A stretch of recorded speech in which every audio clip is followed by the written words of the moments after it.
Alright, ladies and gentlemen, welcome to the Friday Ramblings. I'm your host, and I'm here as always.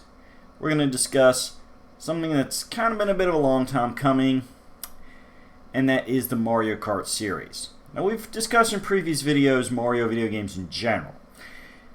However, the Mario Kart series deserves a little bit of its own shine. It is probably the most successful spin-off series of the Mario games.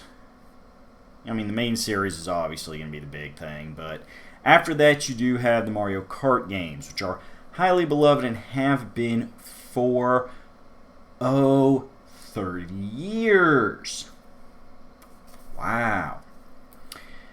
And in that time, they released 15 official Mario Kart games. 8 in the main, well, 8.5 in the main series, and then several spin-offs. We're going to go ahead and, in a little bit of an inversion from formula, or at least what you would expect to be formula, we're going to discuss the spin-offs first. And just because there's less of them, so it's kind of more like a good warm-up before we go blasting through the core series, because that's how I feel like doing it today.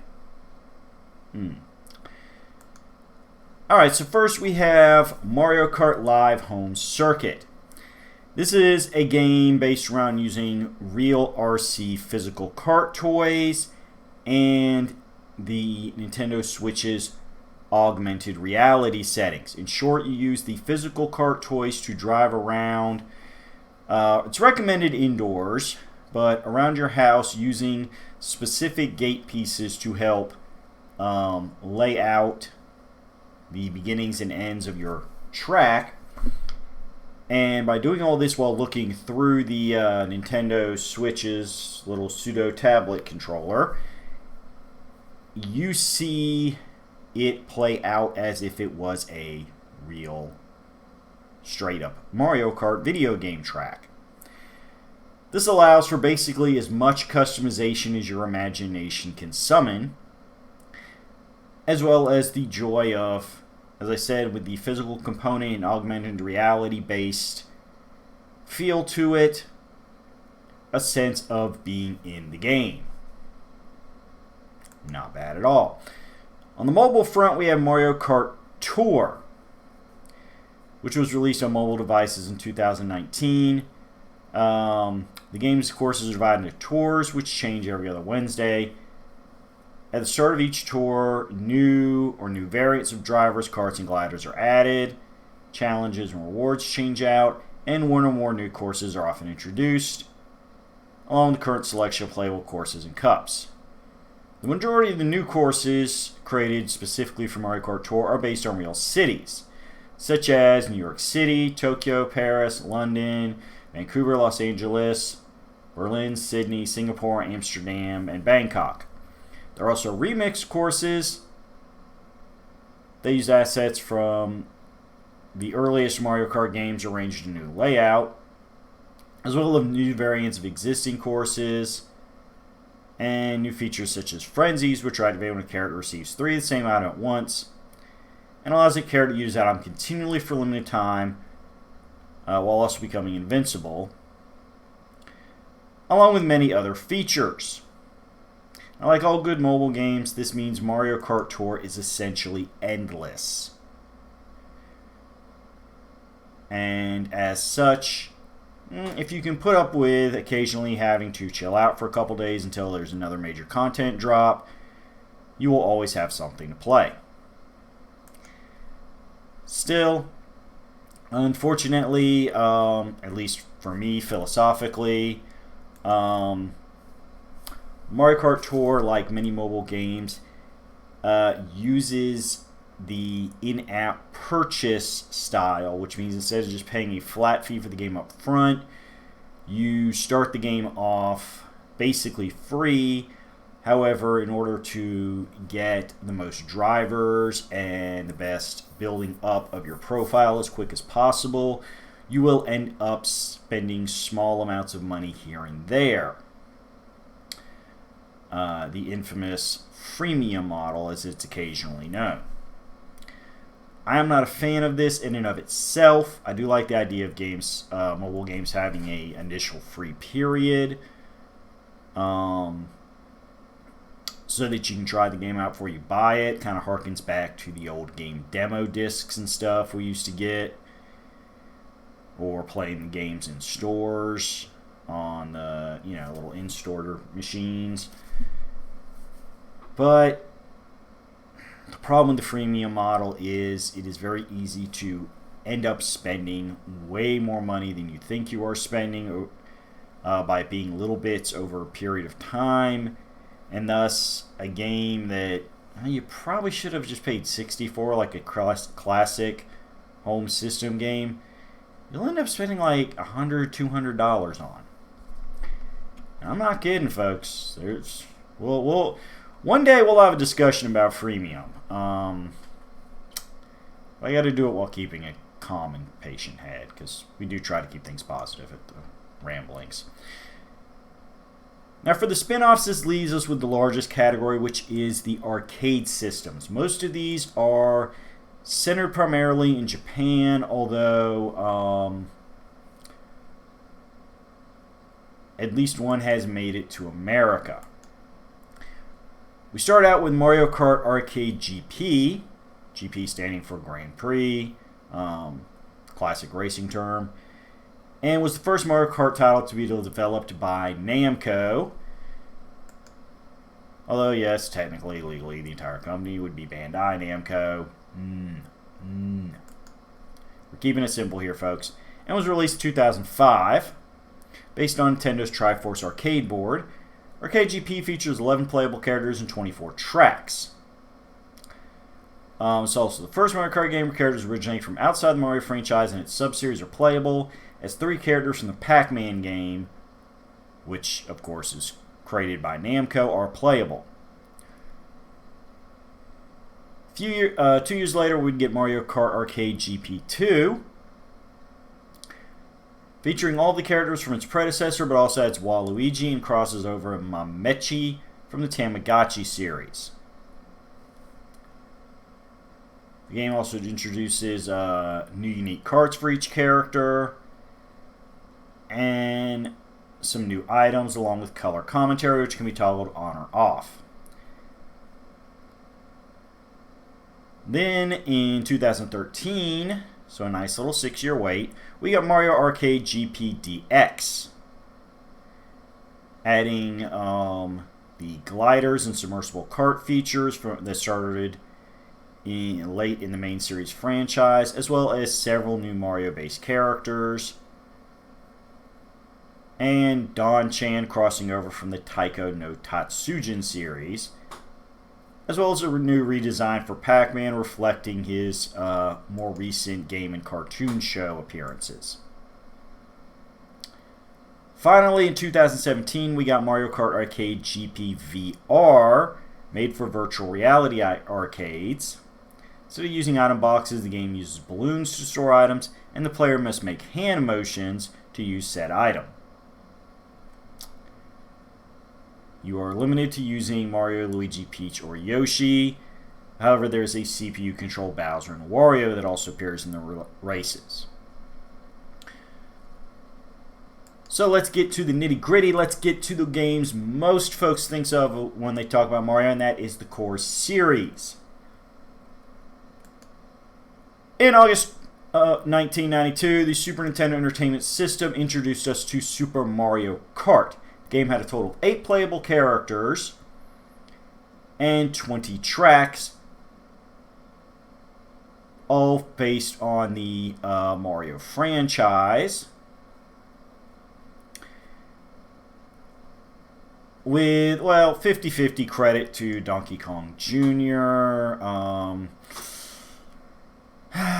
I mean, it's just that gets into that debate of, okay, was the first Donkey Kong game a Mario franchise game because Mario was the playable character? Or was it the first of the Donkey Kong franchise because he was named after the character of Donkey Kong, even though he was the antagonist?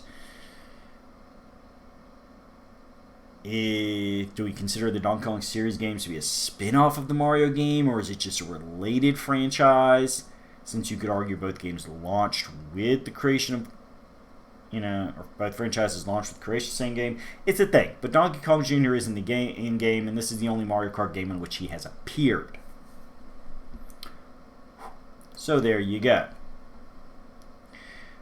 For those of you who may be a little confused by the term Donkey Kong Jr., this would be the character who appeared in Donkey Kong, the second Donkey Kong game, which is often called just Donkey Kong Jr., as opposed to the Diddy Kong or any characters from the modern Donkey Kong Country series. He is a classic throwback character. Now, Super Mario Kart only allows players a limited number of lives, which are lost whenever a racer loses and is ranked out. The game was infamous for the Super Nintendo for being one of the games that best utilized the SNES's trademark Mode 7 graphics technology, allowing for free rotation of scaling in planes to give the racetracks a three-dimensional appearance. I have played Mario Kart. I played it when it was the only Mario Kart game in the franchise, and folks, it was instant love. This is the first racing game I played that involved a variety of weapon usage, which is one of the things that would define the series.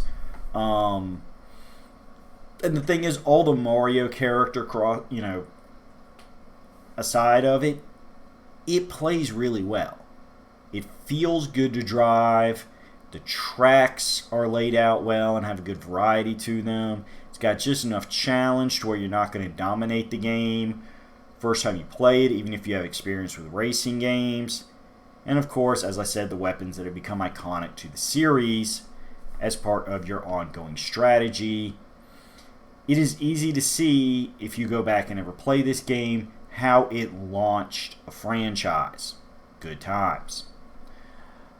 4 years later, we would get the Nintendo 64, and with it, Mario Kart 64, launching just in time for Christmas in December of 1996. Move the series to a polygon-based true 3D computer graphics for track design, allowing for a variety of new features such as bridges, walls, pits, and elevation changes. However, the characters and items remain 2D pre-rendered sprites.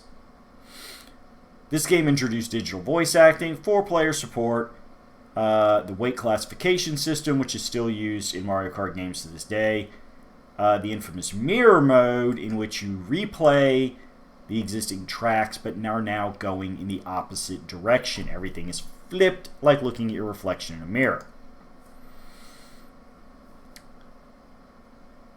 As well as new items such as the fake item box and the golden super mushroom, as well as the infamous spiny or blue shell. The game features 16 normal race courses as well as 4 battle courses. There are still 8 playable characters, however. Donkey Kong Jr. has been replaced by Donkey Kong himself, and Wario replaced Koopa Troopa. This, again, was an incredible sequel that did exactly what a video game sequel should do, and that is kept everything that worked about the first game and improved upon it. You get a couple new characters, whole new set of new tracks, new visuals, new features and mechanics. Good times. Next, we jumped to the portable systems as the Game Boy Advance got Mario Kart Super Circuit, released in 2001. Mario Kart Super Circuit is the first entry in the series to feature unlockable retro tracks from a previous installment, in this case the original game, because, well, it's only a third game, there wasn't too much to be retro. It was also the first installment where, in addition to usual trophies, players were rewarded with a ranking based on their performance. Let's see, let's get our track and character information real quick here. Doop-a-doop-a-doop. We have 3, 4, 5, 6, 7, 8 drivers, none of which are brand new to the series. Although Yoshi now features a few color variants.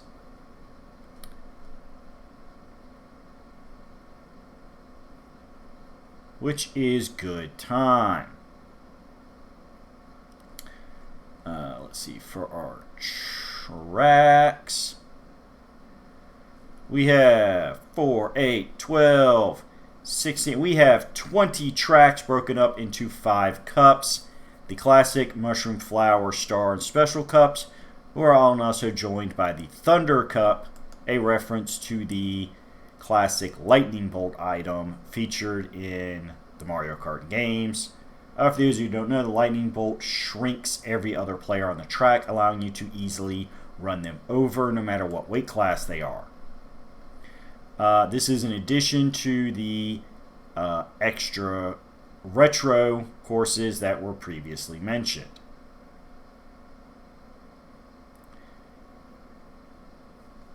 Good times. Now, the next game in the series is the one most people are familiar with as the next major entry. No one sold to the portable, but unless you were a Game Boy Advance enthusiast or Mario Kart hardcore fanboy, Super Circuit was easy to overlook. Still, in 2003, Nintendo GameCube gave us Mario Kart Double Dash. The most prominent feature is co-op gameplay with 2 riders per kart, where one player drives and the other uses items. If you are playing a single player, you control the driver and can switch between the two, meaning that you can actually have the secondary character holding a spare weapon so you can carry 2 items at a time. It's also the first game to allow everyone to move on regardless of which position they earned after each race. In addition to the 9 returning characters from previous installments, we get a whopping 11 new playable characters added. Diddy Kong from the modern Donkey Kong Country series, Bowser Jr., Birdo, Princess Daisy, Waluigi, Koopa Paratroopa, Baby Mario, Baby Luigi, Petey Piranha, King Boo, and the newly created at this time Toadette. While you are free to pair your characters up in a variety of unique carts however you would like, certain pairs are said to be little preset buddies, such as Wario and Waluigi, Mario and Luigi. Good times.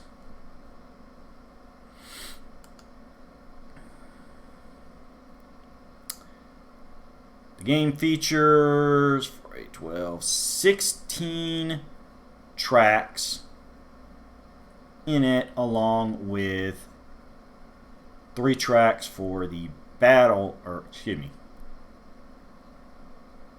6 tracks for the battle mode, which has 3 sets of different rules you can play by. The classic balloon battle, Shine Thief, featuring the Shine sprites from Super Mario Sunshine, which was also on the GameCube, and Bob-omb Blast, in which you chunk Bob-ombs to hit your opponents, and the most number of Bob-omb hits you get wins.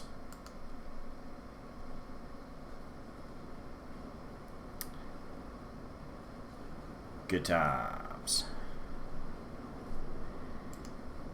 This is an incredibly fun game. I owned this one as well, along with the previously mentioned Mario Kart 64.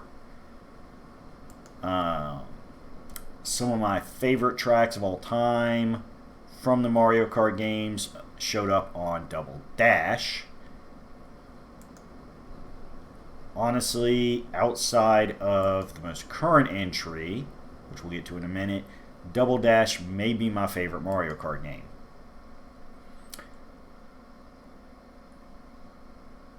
Number 5 in the list, we get Mario Kart DS. We have returned to portable consoling. And it returns to the classic one-person kart formula used before Double Dash, along with introducing a new mission mode.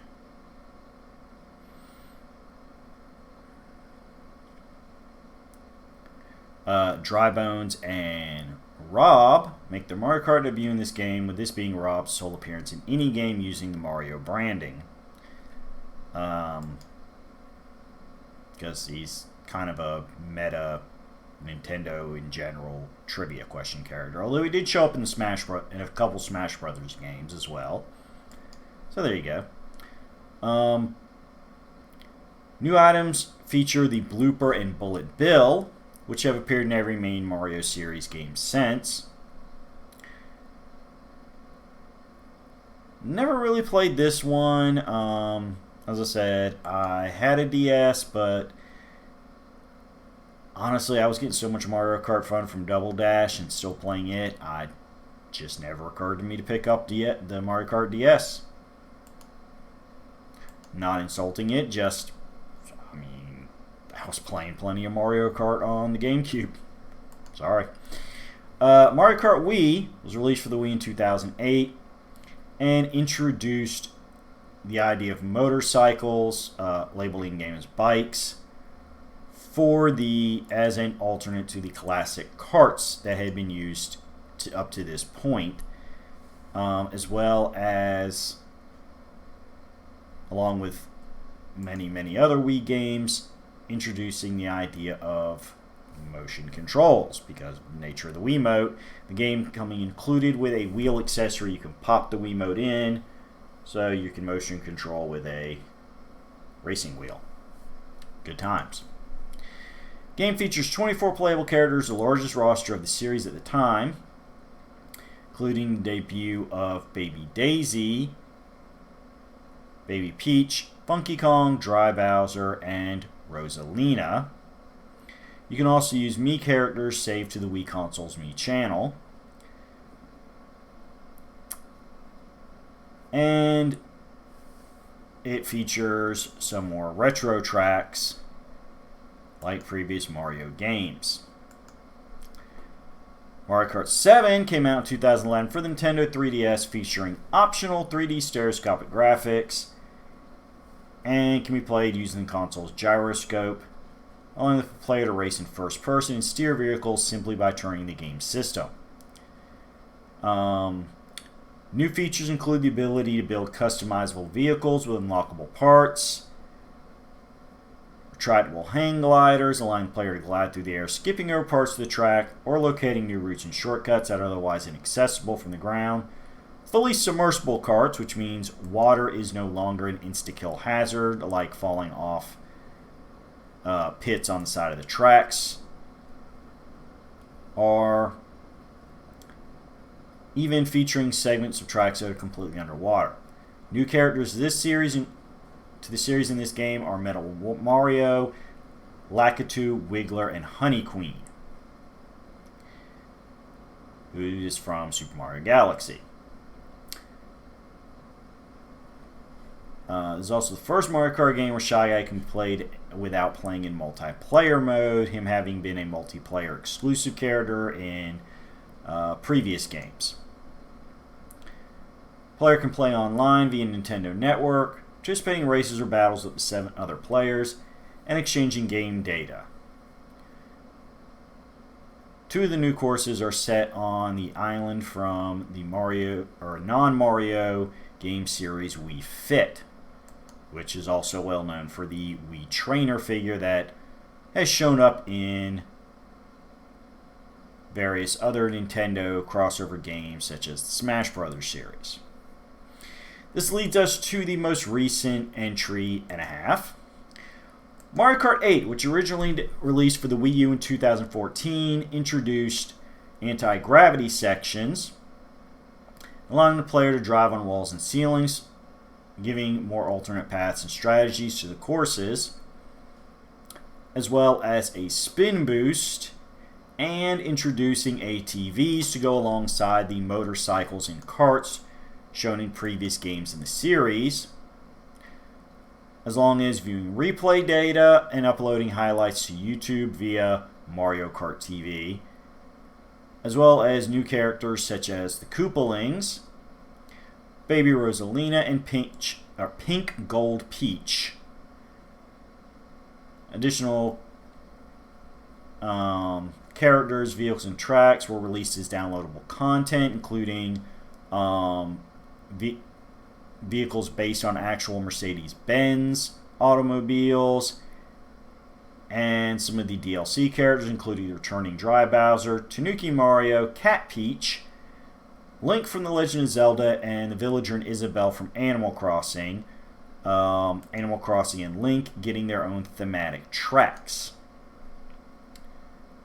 Mario Kart 8 is notable for being the first game in the series to boast HD graphics and live orchestrated music, as well as the first to receive those post-release updates, adding new features and enhancements, including, towards the end of its life, the 200cc mode, adding another layer of difficulty for high-skilled players, as well as support for Nintendo's Amiibo line of figures. Now, I do own this game. I still play this game to this day on occasion. It is extremely fun. The underwater sections that I picked up from Mario Kart 7, along with the anti-gravity sections, open up amazing creativity and imagination to the courses, which include many retro courses, along with the DLC courses and the courses brand new to the game. There's something like 36 courses, I think, total in the game. Big times. Let's go ahead and get that number proper. Let's get that number proper. I'm trying to do the math in my head off memory without consulting notes. Let's, of course, it also features the customizable carts from the previous game, so good times. Let's see, 4, 8, 12, 16 in the base game, 16 in the retro course or classic courses, 16 DLC tracks, which means, ooh, no, I underestimated. That is 12, 18, 48 courses. 48 courses to choose from. Besides your classic Mario-based ones and the ones based on Zelda and Animal Crossing previously mentioned, there are also 2 courses from the F-Zero series based off Mute City and Big Blue tracks, as well as the Excite Bike Arena based off the NES Classic Excite Bike.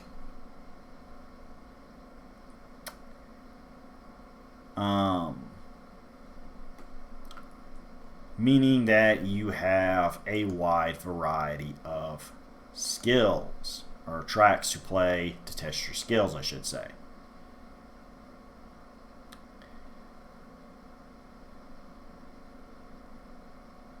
This is good times. Of course, there is that half I mentioned. How do you have half a game release? Well, one of the things Nintendo Switch did is that it has done upgraded and enhanced ports of a lot of Wii U games due to the fact that the Wii U, simply put, did not sell as well as Nintendo wished it did, and they felt that while they had produced a lot of really great games for the system, many of them simply were never played by people because they were exclusive to the Wii U. Mario Kart was one of these. So it got an enhanced port. Mario Kart 8 Deluxe, which was released in 2017, 3 years after the original Mario Kart 8. In addition to most of the original release's base and DLC content, the port includes additional features, including a battle mode that is much more like the classic battle mode from previous games.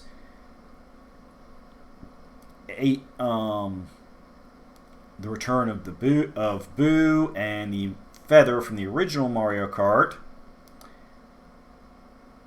Although the feather is exclusive to battle mode, players are now allowed to carry 2 items at once, much like Double Dash. And Bowser Jr., Dry Bones, King Boo, Gold Mario, as well as Girl and Boy Inklings from Splatoon are added, along with new racing suits for the Miis unlocked via Amiibo, a simpler steering option, additional kart parts for customization, and new courses, including some based on Splatoon, and a booster course pass of DLC. Bring the total number of courses to 96. Although most of these are remastered versions of courses from other Mario Kart games, including the Mario Kart Tour mobile game. Let's just take a look at these.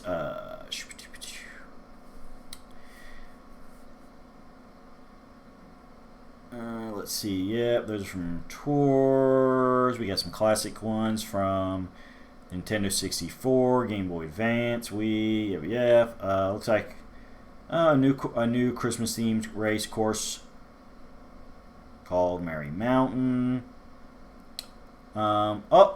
And to be fair though, for the record, not all of the courses have been released yet. Only the first half of the courses have been released so far. The rest will be released over the course of 2023. So I cannot really break down all the courses so far. To get the booster course pass, it would cost, for people in the United States, $24.99, which is not bad for the amount of content you're getting there.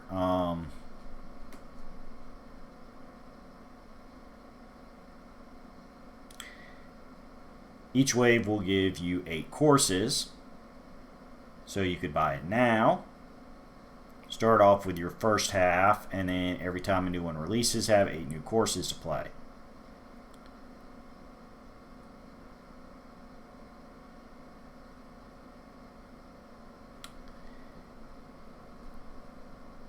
This is good times, folks. So for those of you who have a Switch, this is your Mario Kart game du jour, and this also means, with the exception of the Virtual Boy, which is a complete failure of a hardware launch, way beyond anything that Nintendo haters may want to put on the Wii U. I personally love the hardware, but, you know, teach their own. Which was supposed to have a Mario Kart game, but the game was canceled when the hardware was discontinued and the whole thing abandoned. Nintendo realizing this wasn't going anywhere. Basically, there's been a Mario Kart game for every system since it showed up on Super Nintendo. You know, you had Super Nintendo, Nintendo 64, GameCube, Wii, Wii U, Switch. Yes, the Switch one is an enhanced port, but there's still lifetime left in the Switch. Who knows if we'll get a proper Mario Kart 9 one day. I don't know. I'm not trying to peek too much at Nintendo. Along with, on the portable side, the Game Boy Advance, DS, and 3DS. So, good times. Anything else we want to say about Mario Kart? And that is, folks, it's not just that these games were fun to play for Nintendo. It's that, frankly, if you glance around at other consoles, you're going to see, over the past 30 years, a lot of racing games have taken the Mario Kart formula of being based around karts instead of classic race cars or motorcycles, although eventually karts did incorporate motorcycle, but you get what I'm saying. And the use of cartoonish weapons, as well as licensing characters. Mario Kart had the Mario characters. The channel Nickelodeon has 3 games in its series of kart racers, featuring a variety of characters from the shows on the Nickelodeon channel. There's a infamous Garfield kart racer floating around, and a few other examples. You cannot deny the fact that the first Mario Kart game, and especially its follow-up sequels, continue to influence the entire gaming industry. Family, all ages friendly, established character kart racing with weapon games have become a full-blown subgenre. And hey, isn't that the greatest definition of success? When you inspire copycats over and over again? I like to think so personally. So, Mario Kart, we salute you, we continue to play you, and we look forward to the future of Mario Kart. Until next time, remember, you can entertain. You can criticize entertainment if you do it constructively and good-naturedly. But we here at Roulette Productions do never endorse outright hating of entertainment or its creators. Just because it's not for you personally doesn't mean you need to blast on it publicly and aggressively. That's all I ask of you folks. Except that you join me in 7 days for another rambling. We are on the march to 200, and we're concocting something brilliant in this old brain. You'll just have to keep staying tuned. It's going to be a few months, but we're going to get there. And it's going to be fun when we do. Bye-bye, folks.